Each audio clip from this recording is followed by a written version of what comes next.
Vamos con la primera diapo, que es la del título. Le llamamos a este conversatorio. Ahí tuvimos primero unas cuantas charlas aquí con los colegas de la Dirección General. Y el nombre que nos pareció más acertado es este, ¿no? Ciudadanía Digital Responsable y los aportes desde la ESI. Vamos con la segunda. Nosotros sabemos que toda innovación tecnológica va a modificar las pautas culturales y sobre todo las pautas de vinculación entre las personas, ¿no? Es decir, que todo cambio tecnológico modifica los modos culturales y las prácticas humanas que tenemos las y los sujetos. Particularmente el desarrollo de las TICs desde unos años a esta parte, y en este año profundamente con lo que planteaba Mariana con el tema de la pandemia, en donde todas y todos hemos aprendido nuevos modos de vinculación a través de las pantallas, que al principio pensamos que iban a ser un ratito, que en 2 semanas, que en 3 semanas, que en un mes, que mandaba alguna actividad, pero no hacía falta que aprendiera tanto porque ya volvíamos a las clases, a la escuela, a la presencialidad, y eso no aconteció. Y hemos aprendido mucho de las nuevas tecnologías, hemos aprendido nuevos programas, hemos grabado videos, hemos hecho conversatorios, hay gente que aprendió más, gente que aprendió menos manejo en las redes, nos hemos acercado más a la virtualidad, cada vez nos acercamos más a pensar que la virtualidad vino para quedarse, que por más que volvamos a la presencialidad, nunca va a ser una vuelta exactamente igual a lo que veníamos viviendo, ¿no? Entonces, en este sentido, la propuesta es pensar que nosotros tenemos que hacer el uso más saludable que podamos de las TIC y a su vez enseñar a los niños, niñas y adolescentes que tengamos en nuestras aulas también que ese uso sea saludable, ¿no? Otra idea fuerte a pensar, sobre todo si somos docentes y posicionados desde el rol docente, es que nuestras y nuestros estudiantes construyen subjetividad e identidades a partir de las redes. Hoy en día, de una manera fuertemente, los cambios corporales de la pubertad, los cambios emocionales, afectivos, de pensamiento que se dan en la adolescencia, los cambios en los modos de vincularse están absolutamente mediatizados por las TICs, por todas las tecnologías de la comunicación, absolutamente mediatizado. Y incluso el encuentro con los otros y las otras está totalmente mediatizado por las TICs. Y en ese encuentro, así como el encuentro presencial, vincular, con la corporeidad puesta ahí, puede ser más o menos saludable, ese encuentro a través de las TICs y de las pantallas también puede ser más o menos saludable, ¿no? Y ese encuentro con otros a través de la virtualidad puede devolverme una imagen positiva de mí misma que contribuya a mi autoestima, o puede devolverme una imagen muy negativa cercana a la vulneración de derechos, como ya vamos a desarrollar en un ratito, ¿no? Entonces, ¿qué es lo que debiera regir? Y digo debiera porque no siempre lo rige el uso de las TICs, los mismos derechos humanos que rigen todos los principios que están presentes en toda Internet y que rigen además toda la vida en sociedad de las personas, ¿no? Es decir, la universalidad, que todos tengan acceso, la igualdad y la no discriminación, que todos y todas somos personas y nos merecemos el mismo respeto en las redes y el mismo acceso al derecho, que esos derechos estén garantizados, es decir, que yo pueda tener participación en esos derechos y garantía de que si alguno de esos derechos es vulnerado, yo tengo a dónde recurrir. Iguales niveles de participación social. Hoy sabemos que eso no se cumple, hoy sabemos que de nuestros estudiantes y de los estudiantes del país hay un 30% que tiene muchísimas dificultades de acceso a la virtualidad y en ese sentido su derecho a la educación se ve comprometido. Derecho a la producción y al acceso a la información, ¿no? Porque con Internet también pasa otra cosa en donde uno, además de usuaria, yo soy productora de contenidos. Cualquiera de nosotros, además de usuarios de Internet, somos productores de contenido, porque producimos mensajes, porque producimos textos, producimos imágenes, producimos fotos, producimos, ¿no? Todo esto que antes circulaba de otra manera, hoy circula a través de la virtualidad, y nosotros en ese sentido tenemos como una doble conformación. Somos usuarios, somos consumidores y somos productores. Hay un término nuevo que se define como prosumidores, ¿no? Somos productores de contenido y consumidores de contenido. Y en esa doble articulación, digamos, todos estos derechos que mencionamos tienen que estar presentes, debieran estar presentes. Vamos con la próxima, Nico. A partir de estas consideraciones se constituye una nueva noción, una nueva concepción, que es la de la ciudadanía digital, ¿no? Y así como la ciudadanía, el concepto de ciudadanía, que es un concepto fuerte en la educación, porque si uno se pregunta ¿para qué educa el sistema? Una de las grandes respuestas, educa para formar ciudadanos, digamos, ¿no? Con el acceso a las leyes, pero con el respeto a las leyes, con una ética, con un pensamiento crítico, con un cierto criterio. También la ciudadanía digital refiere al comportamiento y a las actitudes que tenemos nosotros, los y las sujetos, en los entornos digitales, ¿no? Y al mismo tiempo hace referencia a cuáles son los derechos y cuáles son las obligaciones que nosotros tenemos en esos entornos. Serían como todas esas competencias, esas habilidades que nos permiten el manejo con todos los datos que están en las redes. Difundirlos, informarnos, evaluarlos, compartirlos, recuperarlos, acceder a ellos, ¿no? Y que esto se haga de una manera que sea ética y que sea crítica. En relación a todos nuestros datos, a los datos personales, profesionales, a los datos sociales, a la vinculación, ¿no? Es decir, ¿cómo manejamos nosotros como ciudadanos en entornos digitales los datos que aparecen en nuestras redes? Muchas veces no nos hacemos esa pregunta. Muchas veces nos llega una información y ahí nomás la compartimos sin, por ejemplo, comprobar si es una noticia verdadera o no, sin mirar las fuentes, sin pensar si a esa otra persona le hace daño o no le hace daño que nosotros compartamos esa información. Entonces, con todo esto tiene que ver la ciudadanía digital, y en donde la escuela, así como hace un aporte grande a la construcción de ciudadanía, digamos, tendrá que hacer también un aporte a cómo empezar a manejar estos entornos de una manera en donde se respete esa ciudadanía y donde se respeten mis propios derechos, pero también los derechos de las otras personas. Vamos con la próxima. Y allí se conforma una cuestión que tiene que ver con la huella digital, que son absolutamente todas nuestras intervenciones en la red que quedan grabadas, ¿no? Lo que subimos, lo que no subimos, lo que otro publica de nosotros, lo que nos dicen, todo eso queda grabado y constituye nuestra identidad.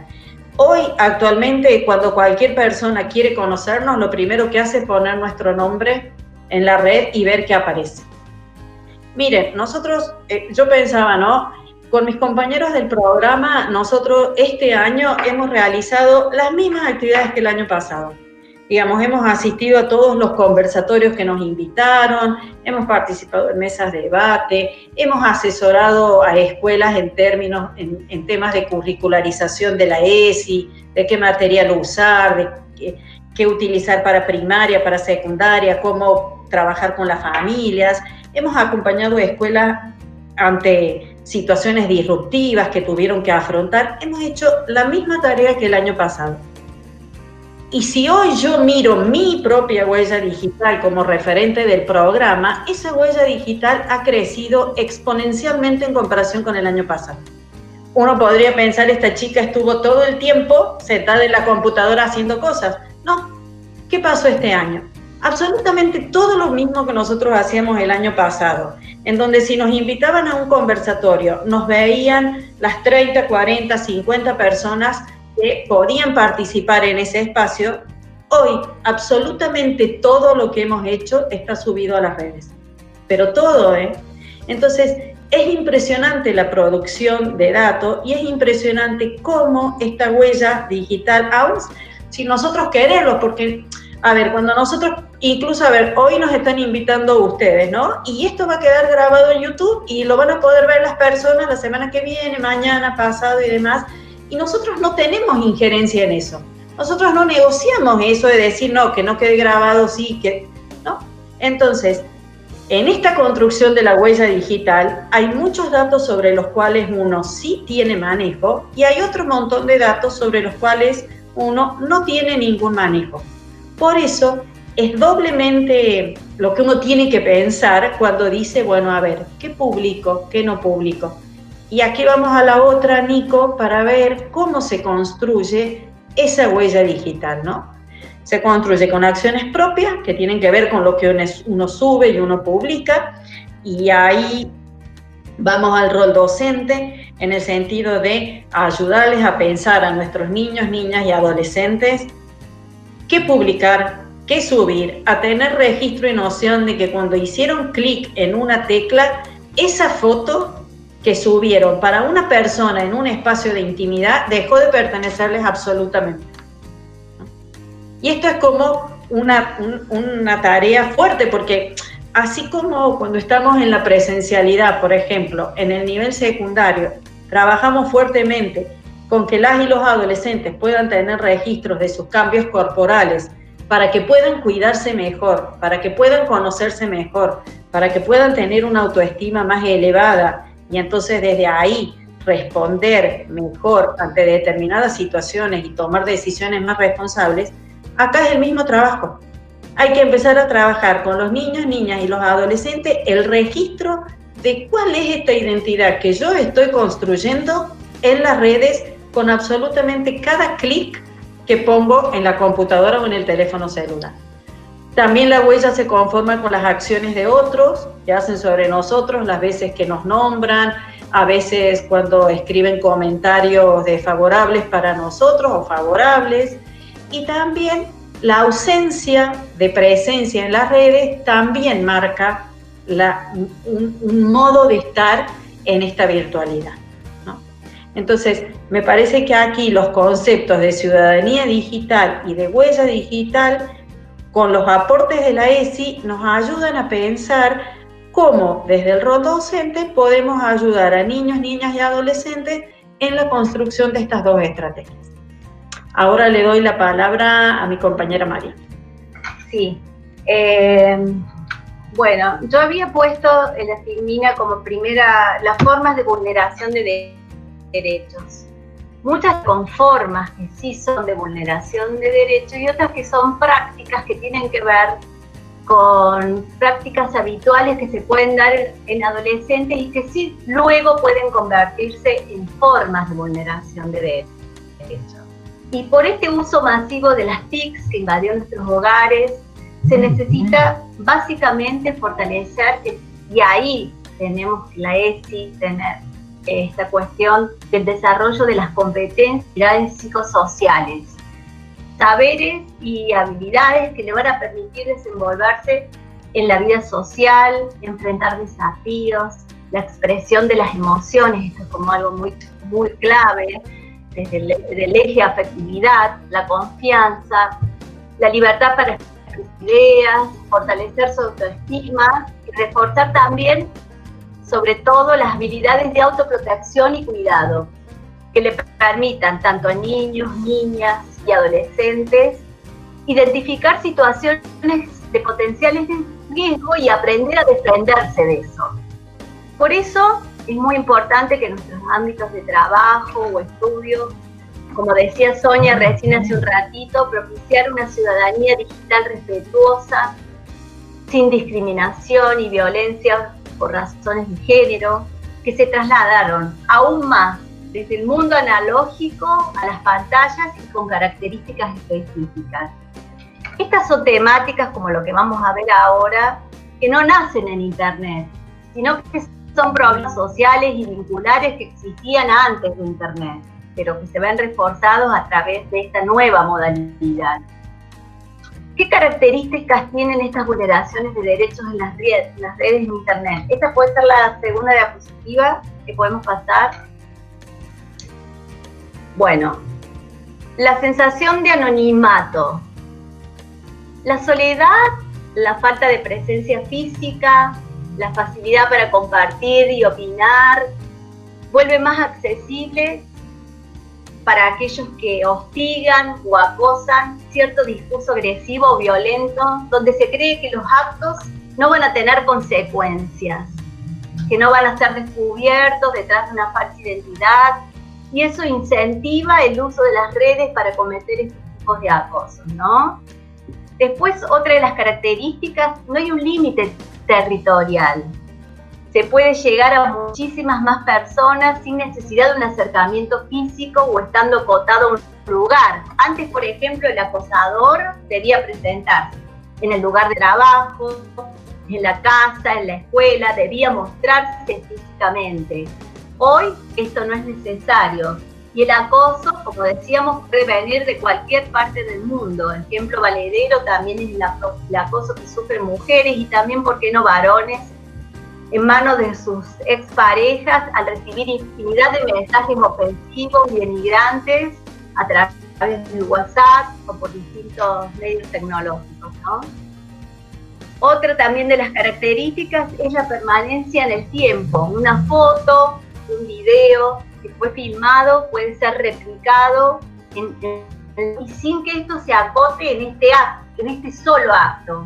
Una vez que se descarga y se guarda, se puede repetir tantas veces como lo deseen y que sea muy difícil darle de baja a esta foto, a este video, a ese chat, una vez que entra en la nube de Internet.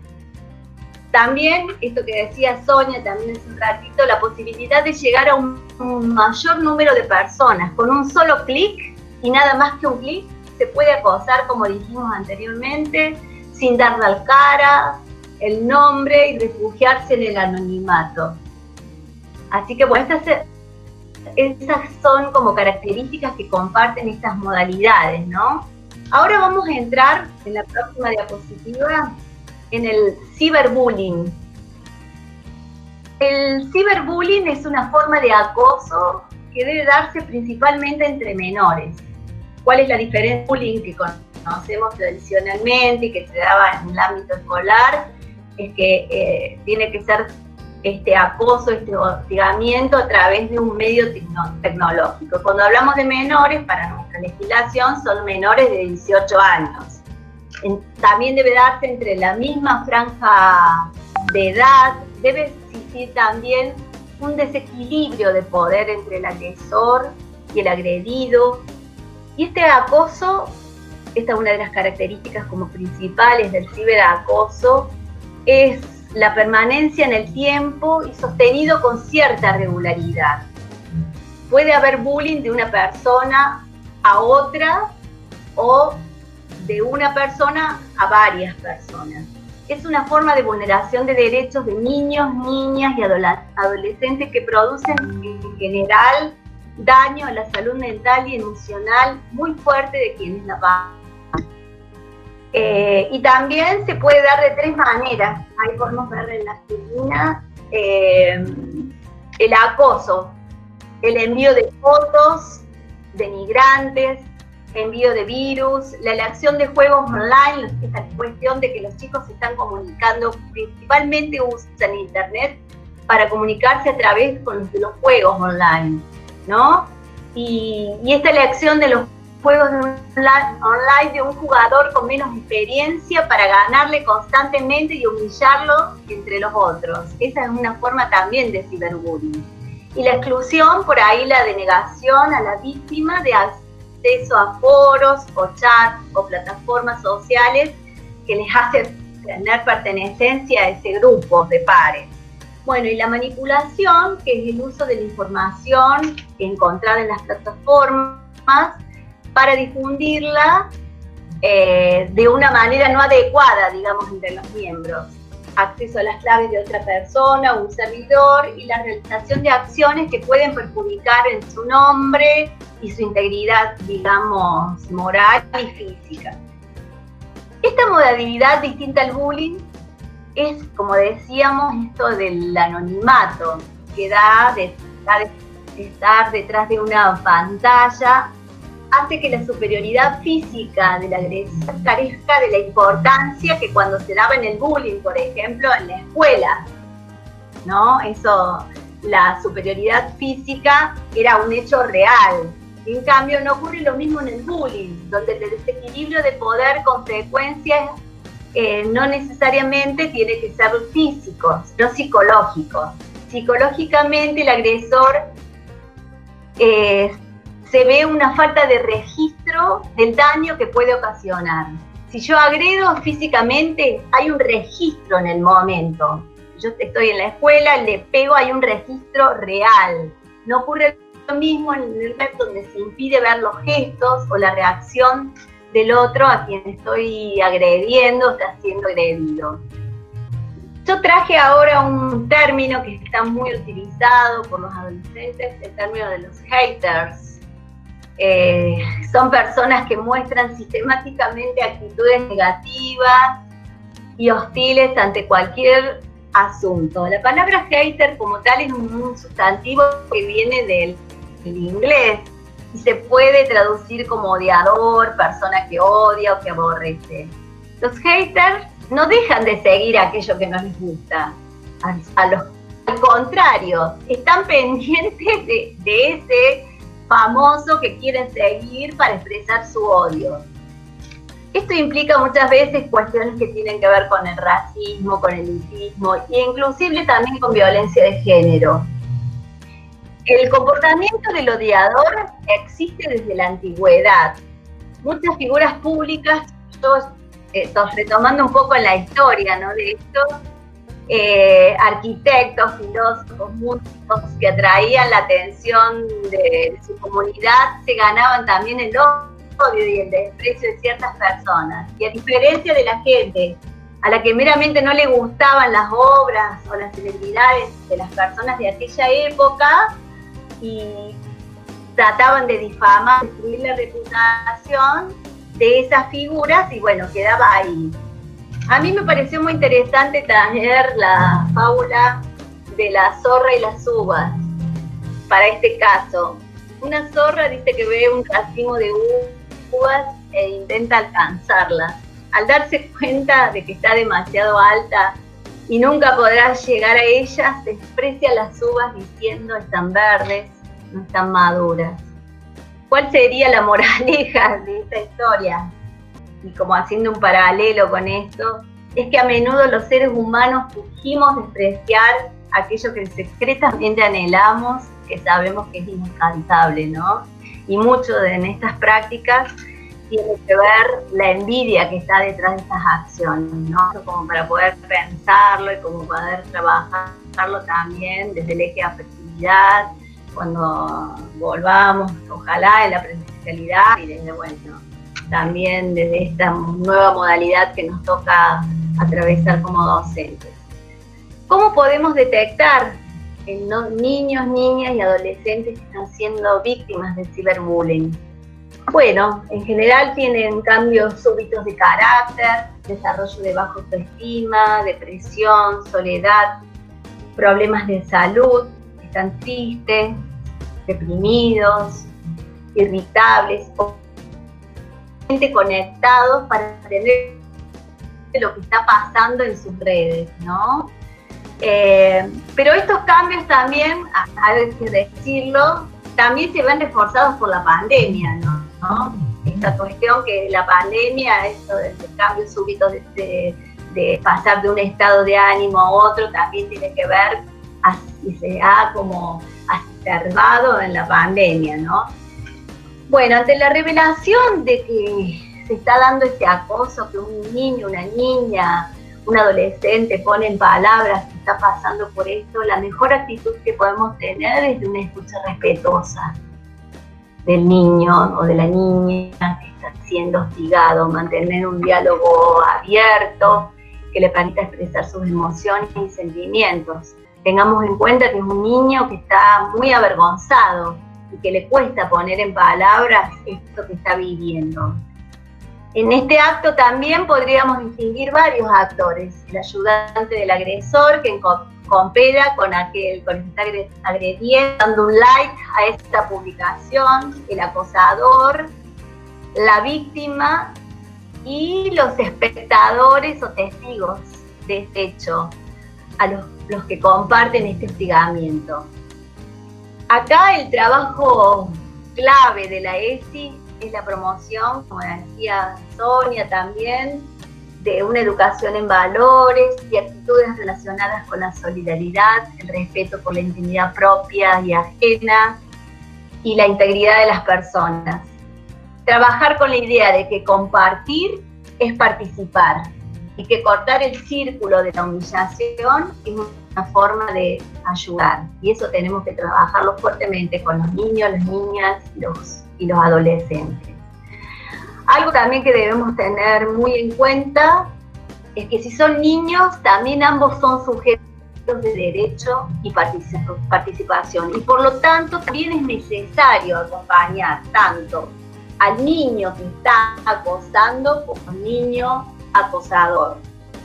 Debemos pensar qué está pasando, esta subjetividad en construcción, qué debe estar pasando con estos niños, con estos adolescentes que necesitan la agresión como modo de vincularse con los demás, ¿no? Es una pregunta que dejo. ¿Y qué está pasando con estas familias que a lo mejor no pueden poner límites? Pensar qué está viviendo, qué está atravesando. Hay una ley provincial, la 1051, que incorpora al sistema educativo provincial la enseñanza relacionada con el acoso y la violencia escolar. Eso lo podemos encontrar en los materiales del Ministerio de Educación.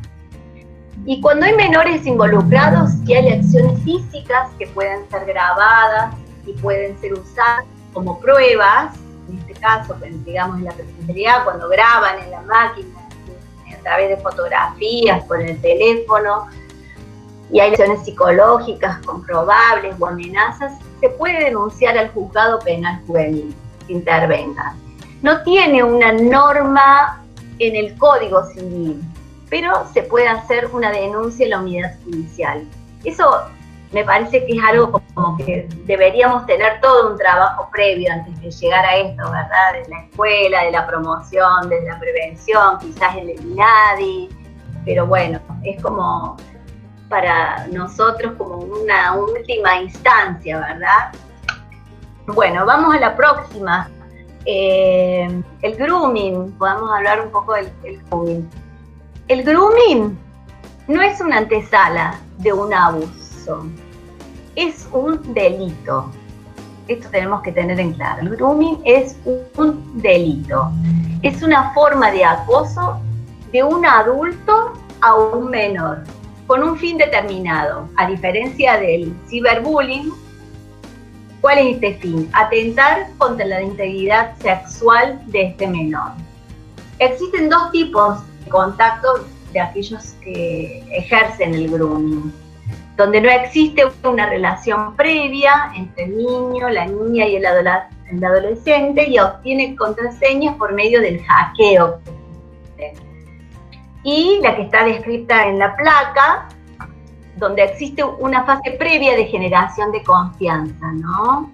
El adulto muchas veces puede hacerse pasar por un menor y muchas veces no, porque a lo mejor son personas que son del círculo del niño y empieza a crear una confianza, le manda un mensaje por Instagram, y bueno, y ahí empieza. O sea, puede conocerlo o no. Y muchos, por lo general, toman esta identidad de menores como para poder empezar esta cadena de confianza.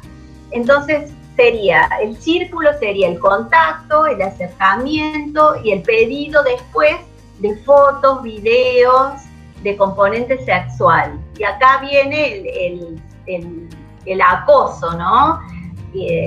¿Para qué? Para poder concertar una cita en algún lugar o para que me siga mandando fotos. Si vos no me mandás las fotos, pues se las voy a mandar a tu papá, se las voy a mandar a tu mamá, a tu familia, su familia se va a enterar. Bueno, y esto es lo que pasa cuando estos niños tampoco comunican a las familias porque realmente tienen mucho temor de lo que está sucediendo. En este caso sí debemos recurrir a los servicios de protección de derechos. Acá sí debemos hacer una denuncia penal, ya que es un delito de acción pública. En Argentina el grooming es un delito penado por la ley 26.904 e incluida en el Código Penal. La penalización incluye prisión de 6 meses a 4 años a quien por medios de la ley de tecnológico o de cualquier transmisión de datos contacte a una persona menor de edad con el propósito ¿de qué? De cometer un delito contra la integridad sexual de esa persona. Como adultos docentes también debemos incorporar cuestiones de la cultura digital para poder acompañar también a estos niños, a estas niñas en este proceso de crecimiento de los más chicos.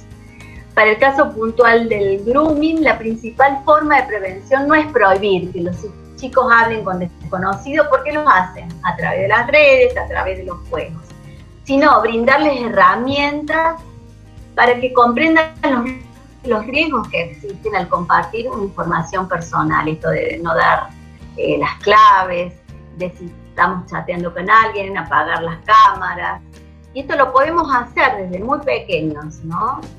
No compartir información personal en un espacio público y, bueno, básicamente esto. Ahora vamos a pasar a la próxima placa, al sexting.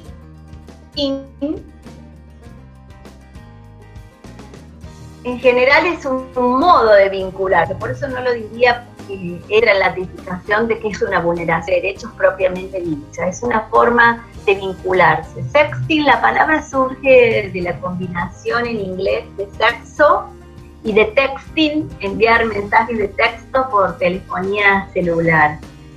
El material puede ser generado por el propio protagonista a través de fotos, videos, audio, y es enviado a su vez a un contacto, que esta persona a su vez, o no, puede reenviarla y así comienza la cadena de circulación o viralización. Esta es una práctica muy habitual, como recién decía, entre los adolescentes, por diversión, por intento de seducir, por la presión de los pares, la dificultad para separar lo público de lo privado. Desde la ESI tiene una relación directa con el despertar sexual y la curiosidad sexual, y de la posibilidad de expresar también sus deseos y fantasías sexuales.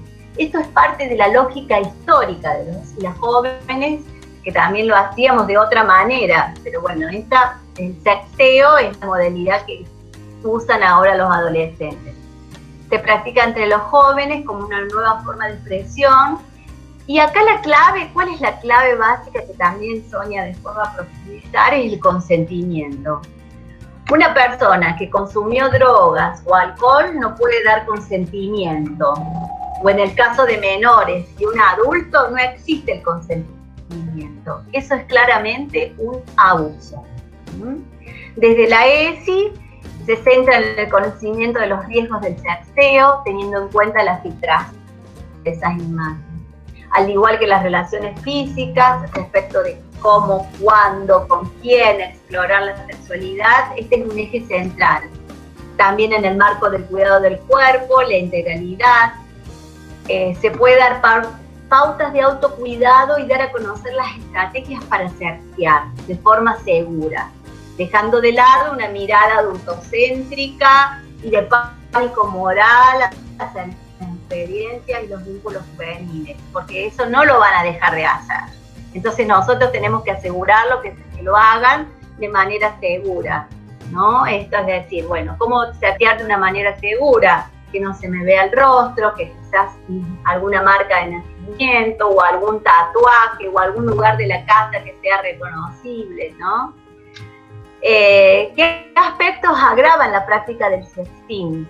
En general, la dificultad para dimensionar el riesgo potencial que esto tiene, que implica la exposición, y que también hablaba Sonia, esta exposición de la propia imagen en las TICs.